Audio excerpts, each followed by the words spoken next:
Buenas noches, ¿cómo les va? Hoy hablaba con Santiago, yo no le comenté a muchas personas que el pastor me había solicitado para dar la palabra. Uno de los pocos a los que les comenté, por el tema de cómo fue mi día y todo que estaba preparando, fue a Santiago. Y le dije, porque hoy me toca dar la palabra y estuve preparando desde temprano. Y me dice, ¿y no te pones nerviosa? No sé qué. Le digo, sí, yo soy re cara dura. Y me dice, eso es bueno. Y ahí yo no me había dado cuenta. Pero ahí fue algo que también... pensé que me lo hablaron, perdón. Que el Señor también me mostró, que si es algo que Él me dio, esa capacidad, llámese, de poder hablar en público, de que no me dé nada de estar enfrente de las personas, ni nada de eso, es para utilizarlo. Entonces, espero que la palabra que preparé fue con guía del pastor, no me mandé sola, pero él me dio un tema y yo lo desarrollé y espero que sea de mucha edificación para todos, ¿sí? Bueno, como ven ahí, vamos a ver hoy las características del reino de Dios, ¿sí? Todos sabemos que vivimos en el reino de Dios, pero ese reino tiene características. Entonces, hoy vamos a hablar de ello.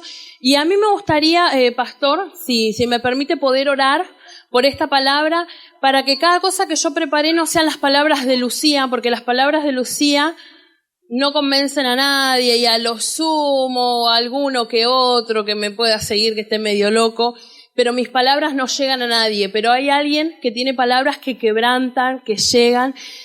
Así que me gustaría, Estrella, podés orar por la palabra para que el Señor nos dé revelación, nos hable a todos por igual. Señor amado, te agradecemos por este momento, Señor, porque tenemos el privilegio, Señor, de escuchar tu palabra, Señor Jesús, de poder tener la Biblia, Señor, y leerlo, Señor, sin escondernos, Señor, ya que otros países no tienen ese privilegio, Señor. En esta noche, Señor, utiliza poderosamente, Señor, la boca de nuestra hermana Lucía, Señor, para que esa palabra que va a estar dada, Señor, penetre en nuestro espíritu, nuestra alma, Señor Jesús.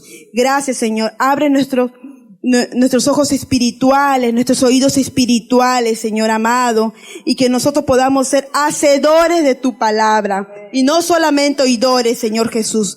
Que en esta noche, Señor, estemos pronto a oír, Señor Jesús. Podemos abrir nuestro corazón, Señor, para guardar cada palabra que tú vas a decir, Señor Jesús, y que caiga fuego, Señor, del cielo, Señor Jesús, mediante esa palabra, y podamos llegar a entender y a conocerte más, Señor. En esta noche, Señor, te damos toda la gloria, toda la honra, Señor Jesús, por lo que has hecho en nuestras vidas, porque tú nos trajiste, Señor, de las tinieblas a tu luz admirable, Señor Jesús. Te adoramos, Señor Santísimo. En esta mañana ponemos nuestro corazón delante de ti, Señor, para poder escuchar tu palabra, Señor amado. Gracias, Señor Jesús. Amén. Amén, hermanos. Bueno, como había dicho, las características del reino de Dios, ¿sí? Y sabemos que cada cosa en particular tiene sus características que la definen como tal, ¿sí? Así el reino de Dios tiene características que es necesario conocer para poder definirlo y vivir en él guardando cada cosa que Cristo mandó. Esto se refiere a ¿qué? Que si nosotros no conocemos las características del reino, no podemos decir que conocemos el reino. Porque yo puedo decir que conozco algo si no sé los detalles de eso, o que conozco a alguien si solo sé su nombre. No. Entonces es necesario que hoy podamos ver las características del reino. Y una definición, que se me fue dada, yo después la puedo desarrollar. La definición del reino dice, es la esfera de autoridad, dominio y bendición de Dios que se manifiesta aquí en la tierra a través de su pueblo. Yo cuando estaba leyendo el material, estaba buscando, es como que en primera etapa hice como, es la esfera, autoridad, dominio. Es como que de entrada mucho no le encontré la vuelta, pero empecé a escudriñar esa palabra y a buscar. Entonces dije, la voy a desmenuzar para poder sacarla y bien el jugo. Y con un diccionario de sinónimos antónimos que compré en la Feria Vida Nueva, ahí pude desarrollarlo bien, ¿sí? Convencer. Convencerse es fácil, no causa dolor. La persona cree muy importante sus convicciones, pero no son imperativas. Puesto que la fe y la comprensión son únicamente el poseer los hechos adecuados. Ella acepta los hechos, se apoya en unos cuantos hábitos nuevos necesarios y continúa viviendo una vida normal. Su vida es sencilla, fácil y no considera decisiones complicadas. Ella está a gusto con su vida y se asegura en sí misma que todo marcha bien porque ella ha aceptado estos hechos correctos. Ella goza de la máxima comodidad de la vida sin problemas de conciencia. Ahí está hablando de una persona convencida, ¿no? Sabemos que siempre hablamos convencido o convertido. Dice, convencer. Juan 12, 42 y 41. Dice, la esfera de autoridad, dominio y bendición de Dios que se manifiesta en la tierra a través de su pueblo. Esto es lo que habíamos visto anteriormente. ¿Por qué? ¿Qué tiene que ver en el medio eso que habíamos visto? Primero la definición, ¿no? Y después una persona convencida. ¿Se aplica o no se aplica la vida que hablamos de esa persona que porque escuchó y más o menos hace tal cosa, cree estar en el reino? ¿Se aplica esta esfera de autoridad, dominio y bendición que se manifiesta aquí en la tierra a través de su pueblo? Entonces ahí es que entramos a desmenuzarlo para poder ver, porque ahora ustedes pueden tener una postura, pero vamos a pedir que el Señor nos hable para ver si una persona convencida, si una persona que escuchó, que sí, que bueno, tengo que ir el sábado y que qué sé yo, es una persona que está viviendo realmente en el reino. Entonces dice, de autoridad, ¿sí? Se refiere al poderío, a la potestad de Dios. Nos hace notar que para que haya una autoridad tiene que haber quienes se sujeten a ella. No que si nosotros Dios no sea autoridad, sino que Él en su sabiduría no va a crear la autoridad sin la sujeción. ¿A qué se refiere esto? Primero, bueno, se perdió una diapositiva por los aires. Primero hablábamos de la esfera, ¿no? La esfera, ¿a qué se refiere? Al círculo, al ámbito donde nosotros nos movemos, donde nosotros estamos. Entonces ese reino es ese ámbito, es ese círculo, es todo eso que abarca primeramente esa autoridad de Dios, ¿no? Y como decíamos, autoridad, para que haya una autoridad tiene que haber quienes se sujeten a ella. Y reitero eso, esto no quiere decir, entonces que si yo no me sujeto a Dios, si nos ponemos así tipo, nos complotamos y nadie se sujeta a Dios, Dios no es autoridad. No, sino que Dios, como decíamos, en su sabiduría no va a crear la autoridad sin crear la sujeción, porque todo lo que Dios hace tiene un propósito, ¿no? Entonces vemos, primeramente, autoridad habla de una persona que ejerce ese poderío y de personas que se sujetan, ¿sí? Si yo no me sujeto, no estoy reconociendo una autoridad. Yo no puedo decir que tengo una autoridad si no me someto a lo que ello implica, ¿no? Después, dominio. Aquí se puede ver cómo esta autoridad de Dios no es delegada, ¿sí? Él es en sí mismo dueño y señor de toda creación. La única diferencia entre el cristiano y el inconverso es que uno lo sabe y el otro no. Pero eso no le quita a Dios su dominio. Quien conoce la autoridad se sujeta, más quien conoce el dominio se entrega. Lo que ahí ve de dominio, porque por ejemplo, yo soy autoridad en la vida de mis discípulas porque así Dios lo instituyó para que yo pueda guardar de ellas, cuidar, dar ejemplo. Pero ¿quién me dio autoridad a mí? Yo tengo una autoridad delegada. Yo, Lucía, en mí misma no tengo esa autoridad. Pero el dominio de Dios habla de que esa autoridad a Dios no se la dio nadie. Él en sí mismo es Señor, es dueño de todo, y por eso esa autoridad y domina sobre toda la creación. Y por eso puse, la diferencia entre un cristiano y un inconverso es que el cristiano lo sabe, pero el inconverso no. Pero no significa que Dios no tiene autoridad sobre esas personas. Que no se sujeten es causa de la ignorancia que ellos tienen y de la rebeldía, ¿no?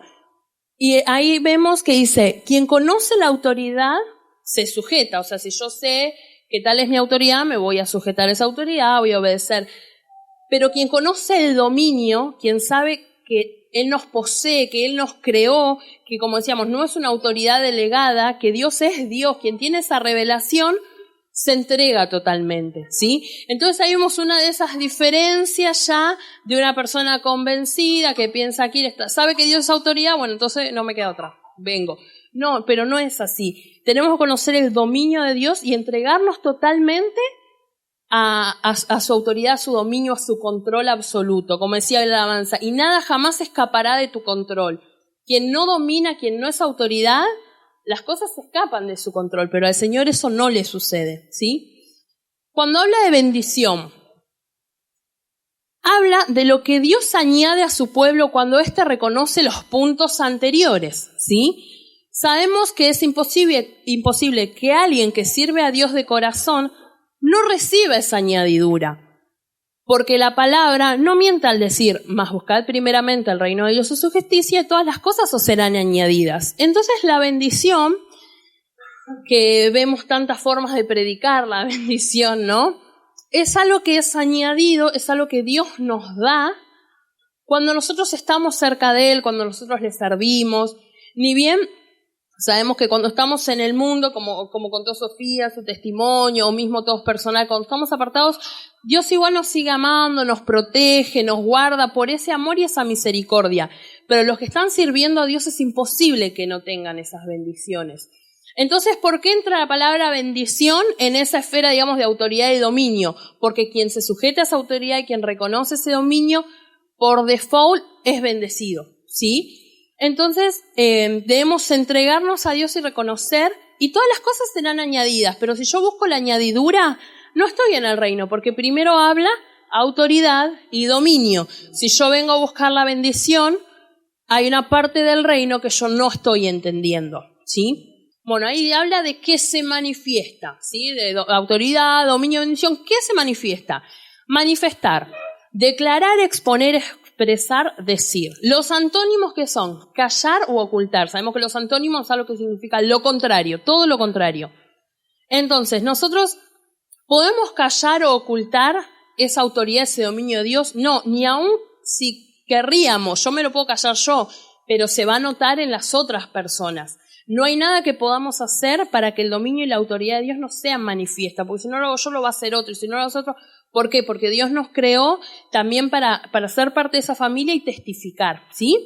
Entonces dice, este punto se refiere a que todas las cosas explicadas anteriormente son sí o sí manifestadas o manifiestas. No son algo oculto ni de conocimiento de unos pocos, sino que debe ser vivido y enseñado al punto que cada ser pueda ser testigo del reino de Dios. Una vez que yo conozco, que yo reconozco, que caigo en conciencia que Dios es esa autoridad, que tiene ese dominio y que trae esas bendiciones a la vida de cada persona, lo que a mí me toca hacer es manifestarlo, ¿sí? Como decíamos, yo puedo en rebeldía no querer manifestarlo, querer callarlo, querer ocultarlo, pero sabemos que Dios tiene un pueblo que lo hace, que lo manifiesta. ¿Y qué queremos ser? ¿El renegado que no quiere, que lo calla, o ser parte de la familia de Dios que lleva esa palabra, ¿no? En la tierra, voy leyendo mientras, se refiere a que la autoridad de Dios debe ser manifestada aquí en la tierra. Se refiere a que la autoridad de Dios debe ser manifestada aquí en la tierra para que todo ojo pueda ver que el reino de Dios no es en el futuro y en el cielo, sino que es aquí y ahora. Es el punto que Dios es rey y yo siervo. Hay una enseñanza muy común en la estructura, ¿no? Que plantea que el reino de Dios es cuando pase un futuro y nosotros muramos, y si aceptamos a Jesús nos vamos a vivir a ese reino. Pero los que tienen ese aprendizaje, no lamento decirles, estoy muy feliz de decirles que no, porque si eso fuera así, todo lo que aprendimos de Cristo, todo su propósito, toda su palabra, no tendrían un sentido. El reino de Dios es aquí y es ahora, y es esa autoridad, ese dominio, esa bendición manifiesta acá, ¿sí? Entonces, si yo me tengo que manifestar todo eso para que los demás puedan ver. Nosotros estamos acá, estamos bien, estamos bárbaros, pero allá afuera un montón de gente que no sabe, no conoce ese dominio, no conoce esa autoridad. Entonces, hoy es la reunión de celebración, donde juntos los discípulos celebramos lo que Cristo hizo en nuestra vida. Pero el lunes no hay reunión de celebración, el martes no hay. Podríamos ir, ver, manifestar todo eso en nuestras vidas, llevar palabra a alguien, extender el reino para que futuramente esa persona esté acá celebrando con nosotros, ¿sí? Entonces, vamos avanzando con la diapositiva. Ahí dice, en la tierra. ¿Y en la tierra por quién? ¿Se acuerdan lo que decías, la esfera, que se manifiesta en la tierra? A través de su pueblo. Entonces, a través de su pueblo. Pueblo, sí, significa, en el diccionario compró en la feria, reino, nación o patria, y también significa pobladores, habitantes o población. Puede referirse a un lugar o a las personas que en ese lugar habitan. Sabemos que cuando habla de su pueblo, en el sentido del reino, en el sentido del reino de Dios, habla de las personas que habitamos. ¿Quién es el pueblo de Dios? Es un lugar en un mapa no, somos nosotros, somos los habitantes de ese reino. Al hablar de su pueblo, habla de nosotros, sus hijos. Sabemos que no todas las personas son hijos de Dios, mas a todos los que le recibieron, a los que creen en su nombre, les dio potestad de ser hechos hijos de Dios. Eso dice Juan 1:12. Por lo cual debemos manifestar esa autoridad y dominio sin callar nada, manifestarlo en palabras, en pensamientos, en hechos, en vida. Sabemos, ¿no?, como dice la palabra acá, que el Señor nos dio la potestad, o sea, el poder de ser llamados hijos de Dios, pero no todos somos o éramos hijos de Dios. Eso también es otra cosa que me gustaría derrumbar, otra creencia que la estructura nos puso, que todas las personas son hijas de Dios. No, son creadas por Dios, Dios las ama como a nosotros, pero nos da la potestad de ser hechos hijos de Dios solamente cuando creemos en su nombre, ¿sí? Cuando declaramos que Él es nuestro Señor y tomamos el camino del reino justamente que estamos hablando. Entonces nosotros, nuestro lugar, como volvemos a decir, es poder manifestar toda esa autoridad, todo eso, porque ¿quién es el pueblo? Entonces nosotros, y si decimos que se manifiesta a través de su pueblo, ¿se manifiesta a través de quién? De nosotros. ¿Y qué es que se manifiesta? Que lo decimos, que lo hablamos, que lo exponemos, que lo vivimos. ¿Y qué exponemos, qué vivimos? La autoridad, el dominio y la bendición. Hecho de atrás para adelante es como la guía instructiva de un discípulo que está en el reino, ¿no? Pasan. Dice.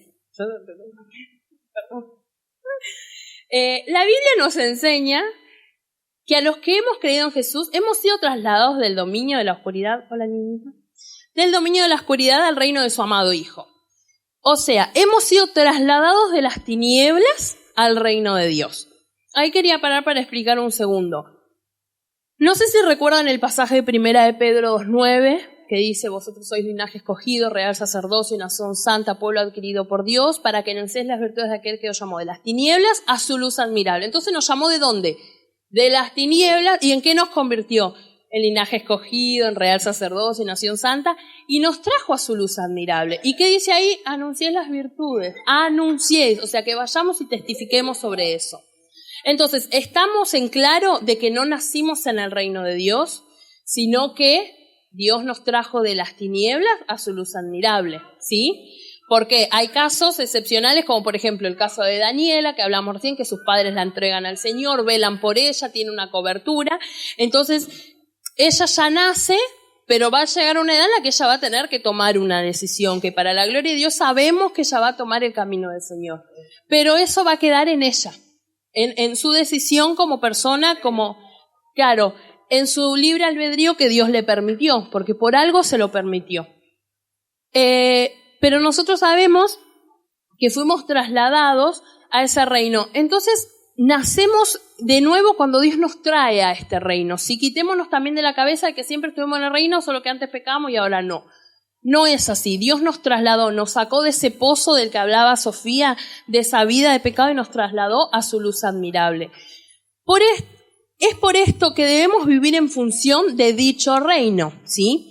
Toda nuestra vida fue rescatada de las tinieblas, por lo que toda nuestra vida debe ser entregada al servicio de Dios. Algo que me habló el Señor cuando estaba redactando esta parte fue que el Señor no hace las cosas a medias. El Señor no va a rescatar a Lucía de las tinieblas a su luz, pero los pensamientos de Lucía no los va a rescatar. O no va a rescatar a Lucía, pero el cuerpo de Lucía no lo va a rescatar. Entonces, si Dios me rescató a mi ser la totalidad completa de esas tinieblas a su luz, mi entrega tiene que ser total y completa. Yo no puedo decir que estoy en el reino si mi cuerpo no sirve al reino, ¿sí? Yo no puedo decir que estoy en el reino si mis pensamientos no van en función de ese reino, ¿sí? Si yo tengo pensamientos de un inconverso, de una persona que no conoció la luz, yo no estoy en el reino de Dios. ¿Por qué? Porque no manifiesto la autoridad, no manifiesto el dominio, no soy parte de ese pueblo. Entonces la idea es que nosotros podamos sacar esa máscara que el enemigo se encargó de poner durante años, de que el que va a la iglesia, el que se sienta, que el que ocupa una silla, listo, ya cumplió, ya estamos. Tenemos que entregarnos por completo, y que el pastor no me mate cuando digo esto, pero el que no se va a entregar por completo, si quiere, váyase ahora, no pierda tiempo. Quizás, o sea, yo sé que es muy como, ¿qué me estás diciendo? Pero, ¿para qué la vamos a caretear? Vamos a ser sinceros.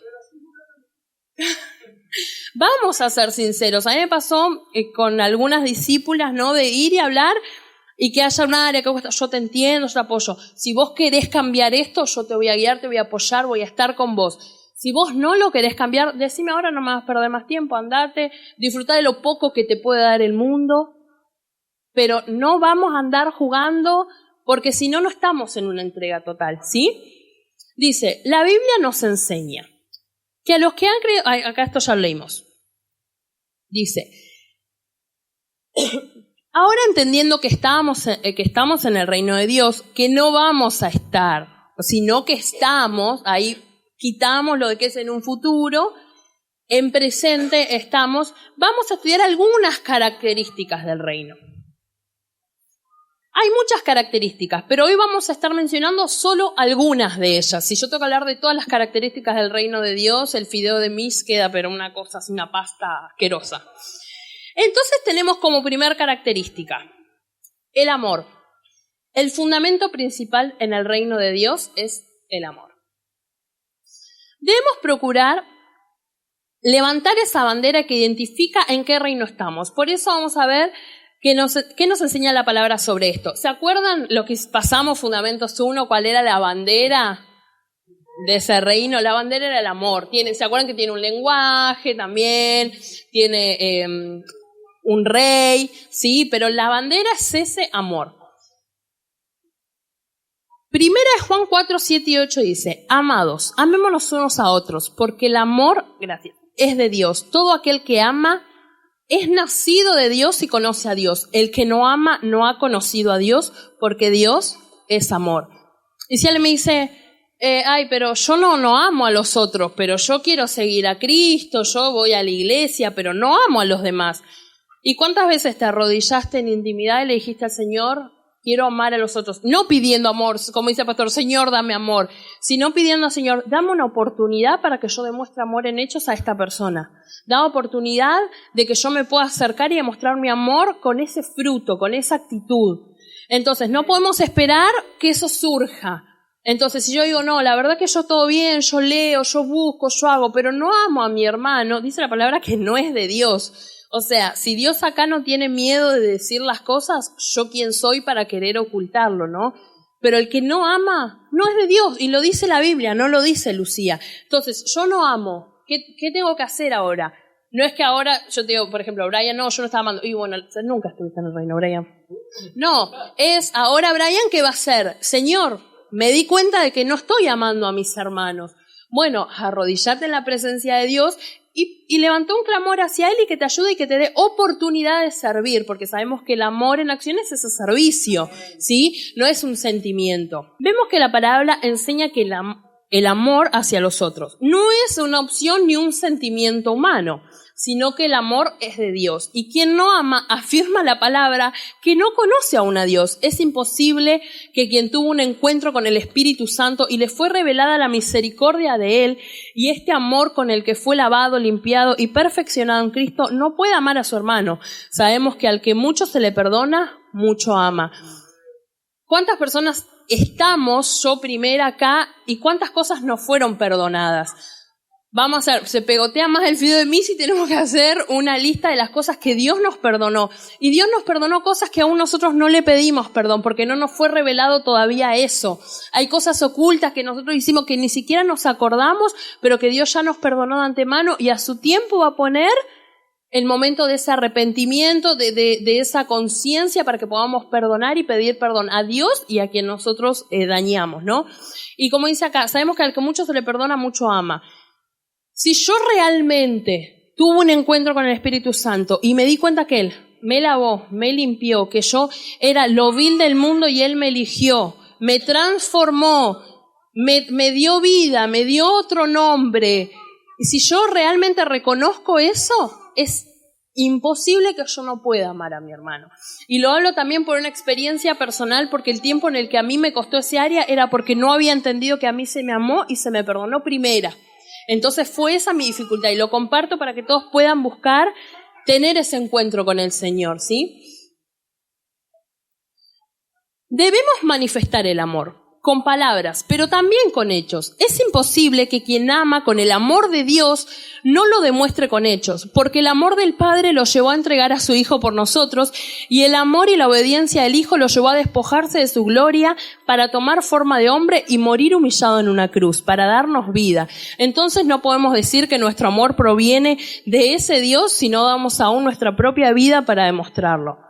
Entonces, si yo tengo el amor de un Dios, lo que dice acá, que entregó a su Hijo por mí, y si yo tengo el amor de un Dios que se despojó de su gloria tomando forma de hombre, murió humillado en una cruz, si yo tomé el amor de ese Dios, es imposible que yo no demuestre, porque el alumno es según al maestro. Entonces, si yo no puedo demostrar mi amor, es que yo no estoy amando con el amor de Dios, estoy amando con mi amor. Lucía no hace nada por los otros, entonces por eso me cuesta. Y vemos, como decía la pastora Débora, no sé cuántos se acuerdan que estaban, que ella decía, cuando Dios vio la situación del hombre, lo amó y no se quedó en el cielo dándole besitos, que yo te bendiga mucho. No, mandó a su Hijo a morir, ¿sí? Entonces, ahí podemos ver que el amor de Dios es un amor que se demuestra. ¿Y nosotros a quién imitamos? Imitamos a Dios. Y el mundo que nos dice, no demuestres, eso es debilidad. No muestres porque es ahí tu punto débil. No, tenemos que imitar a Dios y no al mundo, ¿sí? Asimismo, en 1 Juan 3:10 dice, así distinguimos entre los hijos de Dios y los hijos del diablo. Al que practica la justicia, el que no practica la justicia no es hijo de Dios, ni tampoco lo es el que no ama a su hermano. Entonces, les reitero, lo dijo Dios. Fíjense, cualquier cosa, libro de quejas, en su habitación orando, ¿sí? El que no ama a su hermano no conoce a Dios. Y yo desarrollé en los textos anteriores por qué. Una persona que conoció ese Dios, que conoció ese perdón, que conoció esa misericordia, que conoció esas obras por las cuales Dios nos trajo a su luz admirable, porque no es que Dios un día dijo, ay, ¿los traigo a mi luz admirable? Ay, bueno, a ver, dale. No, se despojó de su gloria, tuvo que morir y derramar su sangre para que nosotros seamos limpiados de todo pecado, ¿sí? Entonces, el que conoce a ese Dios no puede no amar. Dice, hay dos formas de mantener a las personas prisioneras. En una es privándolas de la libertad y la otra es privándolas del conocimiento. ¿Cuántos están a favor de esto? Yo lo opino totalmente, porque si yo le digo a él, lo agarro así con una esposa y lo ato a Santiago, él nunca va a ser libre de Santiago. Pero si yo desde chiquito los crío a los dos juntos y les digo, ustedes si se separan se mueren. No hace falta que yo los ate. Ellos van a estar toda la vida pegaditos a menos de 1 metro de distancia. ¿Por qué? Porque no conocen que no es así. Entonces, la falta de conocimiento nos tiene opresos, ¿sí? El enemigo ha mantenido a mucho pueblo de Dios cautivo, viviendo en el reino, pero no funcionando en el reino. Y hemos venido al reino para agradecer el reino, para engrandecer el reino y no solo para pertenecer a él. Esa es una de las mentiras que el enemigo metió, que fue, bueno, vos quedate acá, vos andá a este lugar, andá cada tanto, que vos ya estás bien. Y nosotros lo creímos. Esa religiosidad, esa máscara religiosa, la tuvimos durante mucho tiempo, o directamente, en mi caso, por ejemplo, por no aceptar esa máscara religiosa, directamente no tomé la vida en Cristo. Las dos están igual de mal. Pero vemos que si Dios nos ama, nos enseña. Y cuando nos enseña, nos corrige. Porque si alguien está mal y yo le enseño lo que está bien, es imposible que yo concuerde si le estoy enseñando y ya está mal. Tiene que haber una confrontación. Debemos comprender que el amor de Dios es manifestado grandemente en las enseñanzas que nos da. Por esto debemos enseñar más allá de lo que creemos que será agradable a los oídos de quien lo recibe. Debemos enseñar con esa palabra que confronta, que golpea el orgullo, pero que logra operar para transformación, que a su tiempo es un confort inigualable cuando nos damos cuenta de que Dios nos amó tanto que nos corrigió de tal forma, librándonos de la hipocresía y de la falta de conocimiento. ¿Esto a qué aplica? Si yo vengo hoy, el pastor me dio para traer la palabra, y yo vengo a predicar del amor de Dios, pero de cuánto Él nos amó y nos libró y nos limpió y nos lavó, sin demanda. Va a ser lindo en el momento escuchar cuánto Dios nos amó. Pero vamos a salir de acá y no vamos a entender muchas cosas, no vamos a poder dar ese fruto, ¿no? Entonces, esa palabra que confronta es porque Dios te ama. Si te confronta es porque te ama. Por esto es que la palabra de Dios no tiene por esto es que la palabra de Dios no tiene temor de decir a alguien, si no amas a tu hermano, no sos de Dios. Quien no ama a su hermano practica injusticia. Esto nos lleva a ver otra de las características del reino de Dios. Así como la palabra no tiene temor de decirte, no amas a tu hermano, no sos de Dios, no conoces a Dios. Es por eso que esta palabra confronta con el amor del Señor, ¿sí? Entonces ahí vemos. Otra de las características, el reino de Dios es justicia, paz, y gozo. Ahí se coló porque es muy grande, pero no importa. Justicia, paz y gozo en el Espíritu Santo.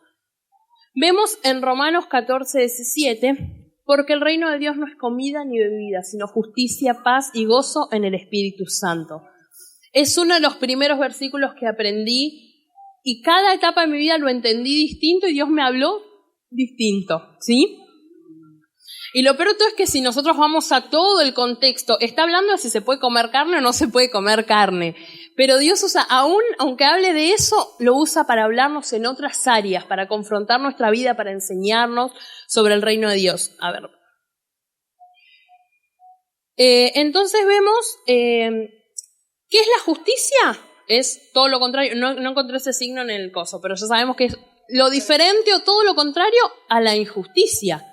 O sea, ¿qué es la justicia? La no justicia, la injusticia. Es muy fácil. ¿Pero qué es la injusticia? Sabemos que la injusticia es no dar al otro su derecho. Negarle lo que le pertenece. Si a Estrella le pertenece algo y yo se lo niego, yo estoy siendo injusta. Si ella tiene un derecho y yo se lo quito, estoy siendo injusta. Entonces la injusticia se basa básicamente en quitar a la persona el derecho que tiene. Por lo que no dar a Dios el tiempo que merece es injusticia. No amar a mi hermano siendo que Dios le dio ese derecho de ser amado es injusticia. No sujetarme a mi autoridad es injusticia, porque quiero omitir el lugar que Dios le dio. No reconocer el señorío es injusticia, ya que le estoy negando a Dios su derecho como creador mío. Entonces, todas estas cosas son injusticia. Y si el reino de Dios es justicia, paz y gozo, y yo la justicia no la practico, ¿estoy en el reino de Dios? Puedo estar en el reino como el florero de Cristo, o sea, ahí, pero no estoy en función de ese reino. Y Cristo no nos llamó para participar, para estar, para mirar, no para expectar, sino que nos llamó para cooperar y engrandecer ese reino. Existe una innumerable lista de injusticias a las que debemos renunciar, pero para eso es necesario prestar atención a la voz de Dios y tener un corazón dispuesto a oír lo que dirá. Las listas de injusticias, ya hablamos del fideo de mí, queda peor que peor. Pero tenemos que tener un oído abierto, porque yo durante mucho tiempo presencié injusticias y no percibía, pero quizás porque no era un tiempo, porque mi oído no estaba afinado o con voluntad de escuchar lo que Dios tenía para decir. Porque una de las palabras con las que Dios más me confrontó en mi vida es, ¿para qué me pedís si cuando te digo no querés escuchar? ¿Para qué me pedís cambiar esto si cuando te doy la posibilidad mirás para otro lado? Eso fue una de las cosas que a mí más me confrontó. Entonces, ¿estamos dispuestos a oír lo que Dios tiene para decir? No solo en esta prédica, no solo en esta palabra, en nuestro día a día oremos, busquemos. Señora, ¿qué injusticia estoy practicando y no me doy cuenta? Porque yo quiero estar en función de tu reino, no quiero ser, como decíamos, el florero nomás. Quiero vivir en función de ese reino. Mostrame en qué estoy siendo injusta. Como ciudadanos del reino debemos tener presente que uno de nuestros estandartes debe ser la justicia, pero no la justicia de los hombres, sino la justicia de Dios. El enemigo ha engañado al pueblo de Dios de manera que muchas veces se hacen justos para el mundo, pero no para Dios. Ya es hora de que nosotros como pueblo de Dios agrademos a Dios y no a los hombres. Si nosotros caminamos en justicia, se va a cumplir Romanos 14:18, que dice que el que de esta manera sirve a Cristo agrada a Dios y es aprobado por sus semejantes. ¿Qué decía el anterior? Porque el reino de Dios no es justicia ni bebida, no es comida ni bebida, sino justicia, paz y gozo en el Espíritu Santo, y el que de esta forma opera, agrada a Dios y tiene la aprobación de sus semejantes. Entonces, ahí que vemos que nosotros debemos funcionar según la justicia de Dios y no la justicia de los hombres. Un ejemplo de miles, la justicia de los hombres que te dice, no, vos tenés que hacer algo. Esto así no se puede quedar. ¿Y qué nos dice la palabra? La palabra nos dice, mía es la venganza, yo pagaré, ¿no? Ahí estamos ahí afilados, que hagamos la clase el otro día con la C4 de la injusticia. Entonces, ¿qué otra cosa nos dice el mundo? Vos vas a perdonar, pero si no te pidió perdón. Vos tenés que perdonar si te pidió perdón. No, vos tenés que perdonar porque si no Dios no perdona tus ofensas. Punto, claro. O cosas, no sé, a una mujer o a un esposo que tiene un tema matrimonial. Ay, pero si ni se encarga de vos, si ni te mira, si ni te cuida, vos hacés la tuya, total es culpa del otro. Porque si te hubiera cuidado vos no hubieras caído en esto. Es totalmente una mentira del enemigo que nos pone a hacer justicia por mano propia. Y la justicia de Dios es perfecta. Y es más, la justicia de Dios no daña. ¿Saben por qué? Porque nuestra justicia va en contra de la persona. Vamos a suponer, la tía Irma me hace algo. ¿Mi justicia contra quién va? Contra ella. Ahora, la justicia de Dios va contra el mundo espiritual que ella la llevó a actuar de esa forma conmigo. Entonces ella no sale dañada, sino que sale restaurada. ¿Sí? Dice, debemos buscar la aprobación de los semejantes, pero agradando a Dios, no al revés. ¿Está mal buscar la aprobación de los semejantes? Tampoco vamos a caer en la religiosidad, no, bueno, te tiene que importar el otro, solo Dios. No, es bueno buscar la aprobación de los semejantes, siempre y cuando lo hagamos buscando a Dios. Buscar la aprobación de los semejantes agradando a Dios es ser de testimonio. Buscar la aprobación de Dios agradando a los hombres es la hipocresía más repudiable y tonta que hay. ¿Por qué esto? Hay gente, personas, que buscan hacer la voluntad de los hombres, que buscan agradar a los hombres y aún así esperan que Dios se agrade de ellos. Es como algo que no tiene lógica, es una hipocresía muy importante, porque yo estoy diciendo que tengo que agradar a Dios, pero cuando en mi corazón agrado a los hombres, y por eso puse ahí tonto, como si Dios no conociera mi corazón. De última le digo, bueno, mira Dios, no, listo, ya fue. Voy a quedar perdida totalmente en el mundo, en tinieblas, pero por lo menos no hipócrita, porque de la otra forma no estaba en tinieblas igual. Entonces, como decíamos, ir derecho a la sinceridad total y a que Dios nos trajo a que agradar a Dios, y ahí los hombres van a agradarse también de nosotros, pero primero nuestro corazón está agradar a Dios. Dios quiere que seamos luz, que alumbremos este mundo. Cuando estamos en el centro educativo, en la calle, en el trabajo, en el gobierno, que ellos se hagan a nosotros y no nosotros a ellos. Y esta es otra de las características del reino. Ahí sigue la tercera característica. El reino de Dios es luz, ¿sí? Dice en Juan 1:9, aquella luz verdadera que alumbra a todo hombre venía a este mundo. La luz de Cristo, el Evangelio es esa luz de Cristo reflejada en nosotros. Teniendo en claro que los que pertenecemos al reino de Dios debemos caminar en luz porque estamos en Cristo, debemos comprender que los hombres que no tienen a Cristo aman las tinieblas, no por lo que son en sí, sino por lo que ellas ocultan. Nosotros debemos ser esa lámpara que alumbra en la oscuridad para revelar lo que no le agrada a Dios y que ellos puedan ver la diferencia entre vivir en la oscuridad y vivir en la luz. Ahí que habla, la persona que está en tinieblas no ama las tinieblas por lo que son. No puede una persona amar las tinieblas, si esto a mí me gusta, esta oscuridad, sino que las aman por lo que ellas ocultan. Porque mi pecado en las tinieblas no es revelado. Mi inmundicia en las tinieblas no se ve.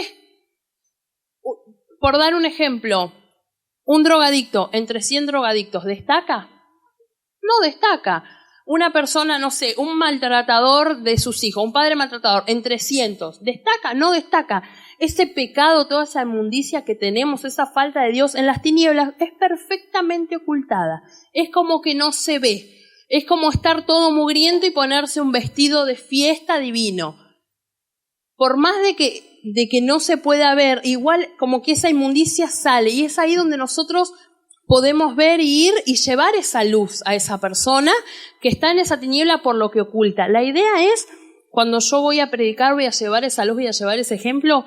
Si yo tengo entendido que la persona ama la tiniebla por lo que oculta, ¿a qué la tengo que llevar? ¿A quitarle la tiniebla y que todo eso sea manifiesto? No, sino ¿a qué? A llevarle ese arrepentimiento, ese cambio de actitud, y una vez que entra a la luz, no hay una inmundicia que reflejar, porque esa persona ya está arrepentida, ¿sí? Esa persona cambió de actitud y ahí puede habitar en la luz. Dice, si hay en mis actitudes, o sea, mis pecados, que oculto, estoy en verdad en tinieblas, ya que la luz nada esconde, sino que permite que todo se vea. Sería bueno que hagamos una reflexión, que pensemos en si no estamos yendo en contra de las tinieblas mientras las usamos para querer ocultar cosas que aún no fueron tratadas en nuestras vidas. Yo puedo venir acá, sentarme acá y sí, Señor, rescata a esta persona de las tinieblas y qué sé yo. Y quizás yo misma hay cosas que estoy tratando de ocultar abajo de la alfombra, cosas que no quiero que sean tratadas, cosas que no quiero que vean. ¿Y qué es lo que oculta? La luz no oculta, las tinieblas ocultan. Yo puedo ir en contra de las tinieblas cuando estoy tratando de hacer uso de esas tinieblas. No sé si llega a comprender el concepto. Si yo tengo áreas en mi vida que no quiero que sean tratadas, si yo tengo pecados ocultos, estoy haciendo uso de esa tiniebla para que eso no sea visto, pero la luz de Cristo alumbra y llega un momento en el que eso es manifiesto. Entonces, vuelvo a mi consejo. O te volvés al mundo, a toda esa inmundicia, o buscás la persona que te guía, que te cuida para confesar ese pecado, porque tarde o temprano va a ser revelado. Y Dios te está dando la oportunidad ahora de no ser avergonzado, ¿sí? Pero si no, va a llegar un punto en el que es revelado. A mí me gustaría mucho más acercarme a mi discipulador y decirle, che, mirá, yo estoy con esto, me cuesta mucho, necesito que vigiles esta área de mi vida, que ella tenga que venir un día cansada de esperar y mira, ¿sabes que el Señor me mostró esto de vos? Y les comento a los discípulos que el Señor muestra las áreas de los discípulos. Y creo que no me pasa a mí sola, ¿no? Dice, así como la luz natural revela lo que de otra manera no podría verse, Cristo es esa luz, expone las obras de los hombres. Por lo tanto, estando Cristo en nosotros, la luz que está en nosotros tiene el poder de revelar lo que no agrada a Dios. Eso aplica a lo que estábamos conversando. Dice, Juan 3:20, califica las tinieblas como malas. La frase, lo malo que se usa aquí es fábula, que significa sin valor. Juan la usa también en el capítulo 5:29. Nuestras obras deben de tener valor, pero valor en el reino de Dios, no en el reino de las tinieblas. Mis obras pueden tener valor para el reino de las tinieblas cuando son malas, pero ¿cómo es la única forma de que yo logro que mis obras tengan valor en el reino de la luz? Siempre y cuando sean obras que cooperen en ese reino, obras de bien. Y ahí no estoy hablando como predica mucho el catolicismo por ahí, de que por tus obras que vos hagas es como que juntás porotitos y sos salvo por eso, que es como que Dios después hace una cuenta, a ver cuántas obras, esta vale 5, esta vale 8, es salvo, no, o sea, que te faltaron 50 puntos como el profe de lengua siempre.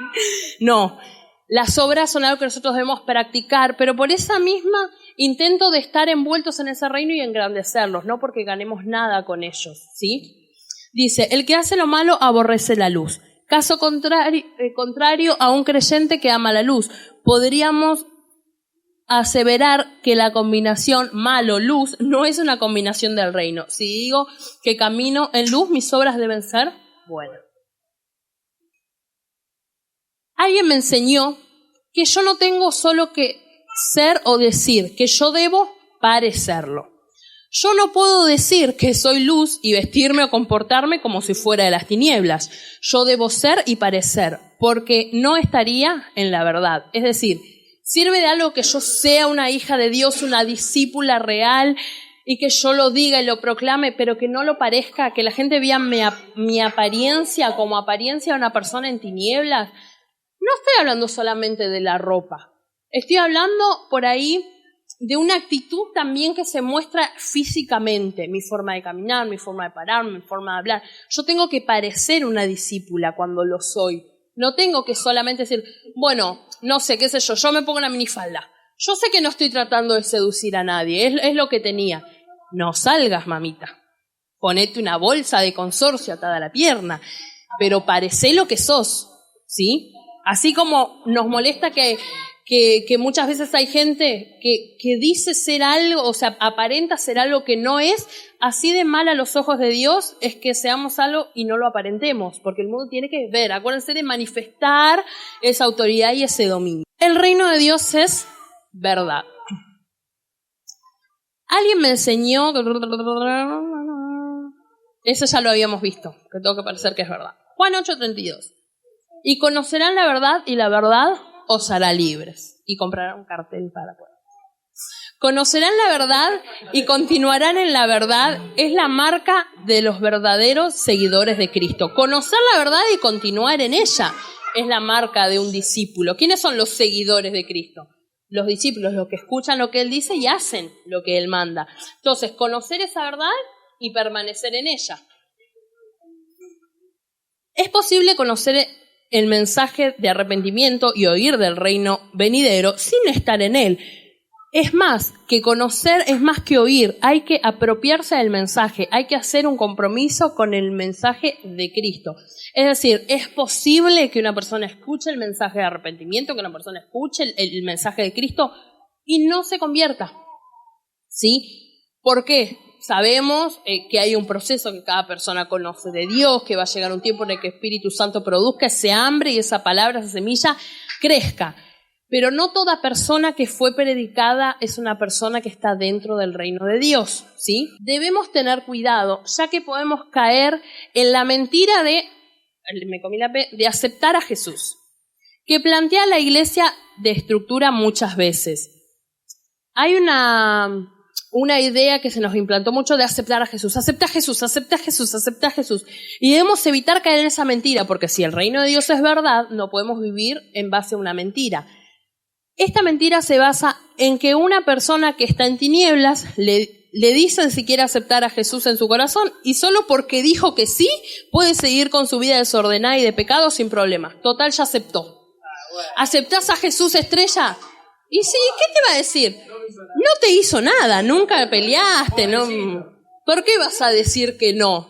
Sí, pero hay un mensaje que dice que la persona aceptó a Jesús. Decir que acepté a Jesús, acuérdense que el mensaje que predicamos es Jesús, aceptame a mí, ¿qué tengo que hacer para que me aceptes? No, acepta a Jesús, ¿sí? Dice, el reino de Dios no es como, esto lo diseñé yo, no se me rían, pero es lo más... El reino de Dios no es como una página web o un perfil de Facebook que si doy clic en acepto tengo libre acceso al servicio que se brinda, por más de que ni nos hayamos importado por ver las condiciones. Lo edité con el celu, no veo nada, perdón. Entonces así, yo entro a un perfil de Facebook, algo, ¿acepta las condiciones? Sí. Vamos a ser sinceros, ¿cuántos acá leyeron las condiciones que piden las páginas web? Un perfil de Facebook, solo Walter, pero Walter lee los manuales antes de utilizar el producto, o sea, no aplica. Pero uno le manda, ok, sí, acepto. Claro, entonces, no digo que está mal, pero me causa gracia. Bueno, entonces, no es, el reino de Dios no es que si yo digo, sí, acepto. ¿Aceptás a Jesús? Sí, lo acepto, sí, lo amo, de mi corazón. No, ahora, vamos a suponer que Estrella es una persona inconversa. Yo me acerco a ella. Estrella, ¿querés aceptar a Jesús en tu corazón? Vos me decís que sí. ¿Conoció la verdad? Yo le planteé las demandas, le planteé las condiciones, como decíamos en esta página web. No, ¿ella qué está haciendo? ¿Está haciendo el clic? Sí. Claro, sí, acepto. Dame mi perfil que estoy apurado. Haceme el mail. Claro. Pero si el reino es verdad, ¿podemos permitir que haya gente que viva en el reino sin conocer y escudriñar esa verdad de Cristo, las demandas, lo que Él tiene para darnos? Ahí está. El reino de Dios es luz y verdad traída a los hombres. Es la revelación de que somos creación de Dios y tenemos la oportunidad de ser hechos hijos de Él. Es que cada uno comprenda cuál es su lugar en el cumplimiento del propósito de Dios. Por eso, una de las estrategias del enemigo es ocultarnos esa verdad tras una máscara religiosa que aplaca nuestra moral. Sí. Acá, ¿qué me refiero con esto? El enemigo se encargó durante muchos años, como yo digo siempre, pero es medio gracioso, ¿no? Pero yo siempre digo, no a todos nos cabe el satanismo, no a todos nos gusta el satanismo. Entonces, ¿Satanás qué va a hacer? ¿Querés ser satanista? No, se va a quedar de brazos cruzados. Ya se va a ser fanático de algún demonio esta. No, va a agarrar estrategias y va a buscar que la persona se pierda, ¿sí? Una de las estrategias del enemigo es aplacar nuestra moral con esa máscara religiosa. Bueno, a ver, vos venís a la iglesia, vos aceptaste a Jesús, quédate ahí calladita.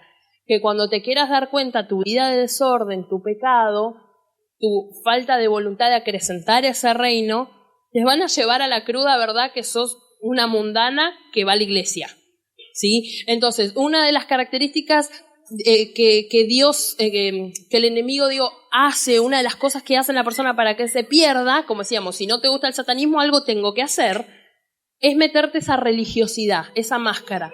Y cuando te quisiste dar cuenta estás perdida. ¿Pero qué dice la palabra?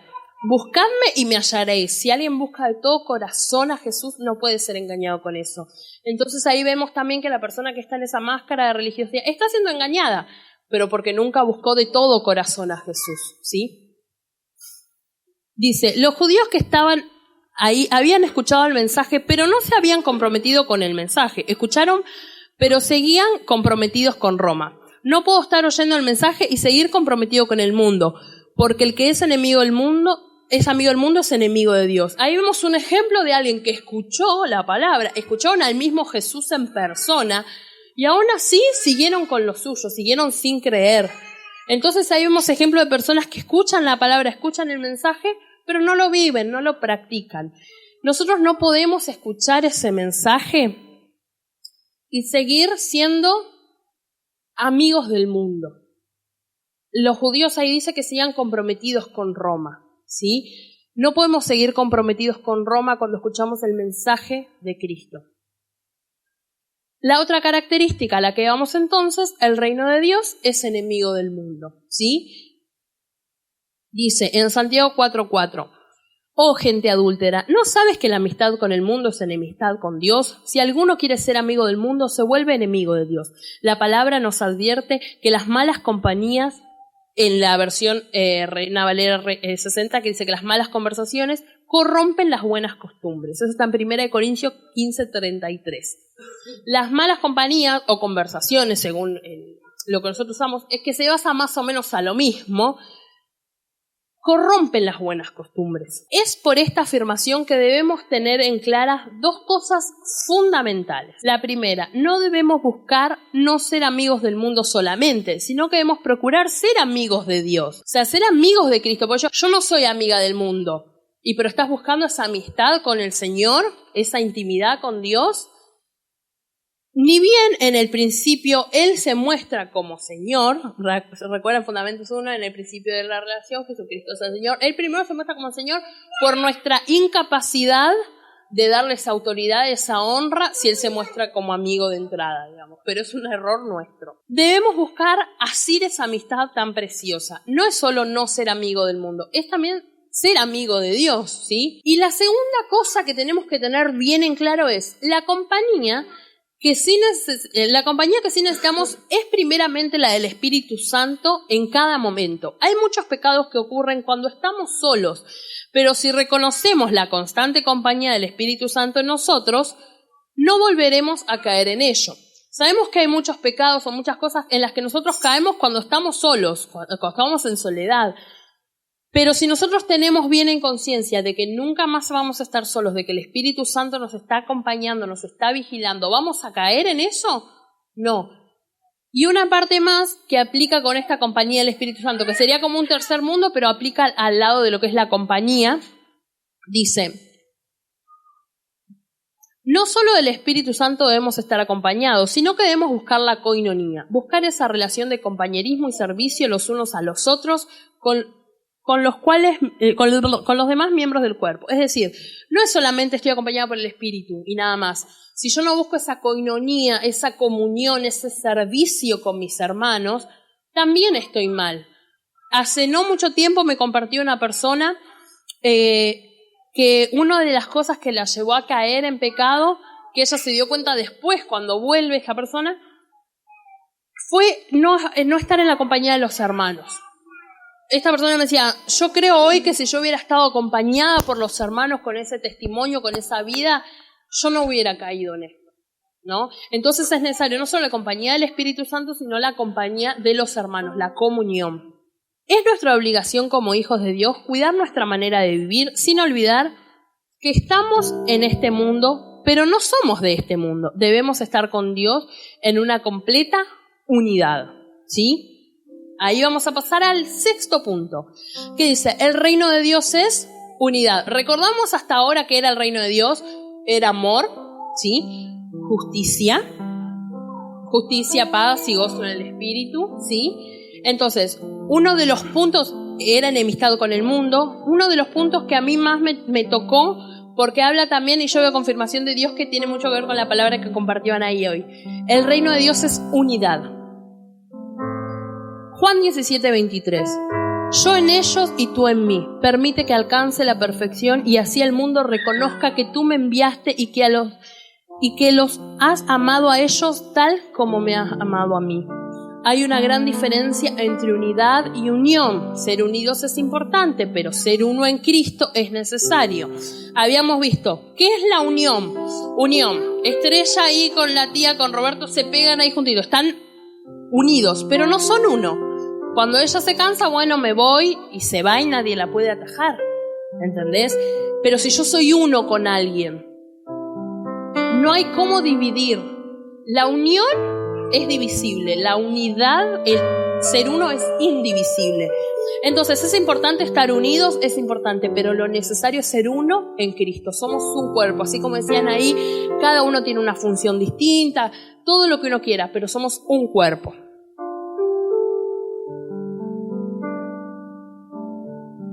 Ese reino dividido no prevalecerá, dijo Cristo. La división ha sido la más grande estrategia del enemigo para que no seamos efectivos. Vemos tanta división. Yo soy de Apolo, yo soy de Pablo. De ninguna manera. Cristo fue el que murió y resucitó por nosotros. Uno murió por todos para que ahora todos vivamos en unidad para Él. Debemos ser un cuerpo, no una bolsa de miembros. Eso es algo que se enseña en el PED y que a mí me llegó mucho. Dice, un cuerpo se caracteriza por 3 cosas. La primera, tiene una cabeza que dirige a ese cuerpo que es Cristo. Entonces, una bolsa de miembros es un paquete así donde hay muchos miembros. ¿Cuál es la diferencia entre una bolsa de miembros y un cuerpo? Porque no sabemos a la vista, se nota que no es lo mismo. Pero ¿cómo las diferenciamos? ¿Cómo evitamos ser una bolsa de miembros? Primero, la primera característica es que Cristo es la cabeza. En un cuerpo normal, natural, hay una cabeza que dirige el cuerpo, porque está el cerebro, porque está la terminación de las células nerviosas, ¿sí? Entonces esa cabeza dirige el cuerpo. En el cuerpo, espiritualmente hablando, es Cristo esa cabeza. La segunda es que cada miembro cumple una función. No hay miembros de más. Eso se refiere a cada hermano con su ministerio. Ay, no sé, por ejemplo, a mí me gusta cantar, pero Yamis canta tan bien que es innecesario que yo venga a cantar. No hay miembros de más. ¿Cuántos acá les sobra un brazo, les sobra una pierna? No, a menos, ¿cómo tiene que ser un cuerpo para que sobre algo? Un cuerpo atrofiado, un cuerpo deforme. ¿Existen o no deformidades donde sobra un miembro? Pero eso es un cuerpo que está funcionando en su plenitud al 100%. No lo es, ¿sí? Entonces vemos que una de las características es que cada miembro cumple una función, ¿sí? No hay miembros de más. Si hay alguien acá que está pensando que está de más, que no tiene una utilidad, que su servicio no es lo que Dios está queriendo, que sobra en la iglesia, está totalmente equivocado. El que piensa así, mire su cuerpo y fíjese si le sobra algo. Fíjese si no necesita de algo. Si esa persona que piensa que está sobrando puede arrancarse un miembro sin sufrir, ahí yo le doy la razón. Si se puede arrancar un miembro que elija de su cuerpo sin necesitarlo, yo ahí le doy la razón de que está de más. La tercera es que dichos miembros están unidos por coyunturas sin ligamentos. Eso es cierto en un cuerpo. ¿Por qué mi mano funciona con mi brazo, con mi tronco? Porque hay coyunturas y ligamentos que lo unen. Estas coyunturas y ligamentos significan en el cuerpo de Cristo relaciones fuertes. ¿Cómo yo hago que el brazo funcione, dijimos, con la mano, con coyunturas y ligamentos? ¿Cómo yo hago que Estrella funcione con Mariela en su discipulado? A través de una relación fuerte. A través de la relación fuerte de Mariela con Estrella se va a producir esa relación, esa intimidad, y ella va a empezar a funcionar en el cuerpo. esa misma coyuntura, esa misma relación fuerte ella la va a tener con Micaela, la va a tener con Fernanda. Y a través de esa relación fuerte, esos miembros empiezan a funcionar también. Y así sucesivamente, y por eso vemos la necesidad de un discipulado y de relaciones fuertes en la iglesia. Debemos romper las paredes de separación que se han levantado. ¿Cómo es posible que si alguien se mueve de una iglesia, ya los hermanitos no le hablen? Y que lo peor que es que esa persona se va hablando. Es decir, ¿cómo puede ser que venga una persona y que nosotros ahí, en la reunión de mujeres que hablamos, el factor Bernabé, ir a hablar, estar, compartir con esa persona? No puede ser que venga una persona que nosotros ni le hablemos, no le digamos nada, no le llevemos la punta. ¿Dónde están esas coyunturas, esos ligamentos? ¿Dónde está mi intención de que ese miembro empiece a funcionar dentro del cuerpo? Eso denota que no ha entrado al reino, porque el reino de Dios consiste en amor, primeramente justicia, paz, alegría, verdad y unidad. Eso es lo que yo quería compartir con ustedes. Espero que haya sido de edificación, ¿sí? Y que el Señor siga hablando en la semana todo lo que a mí me faltó, que lo siga hablando Él, ¿sí? Amén.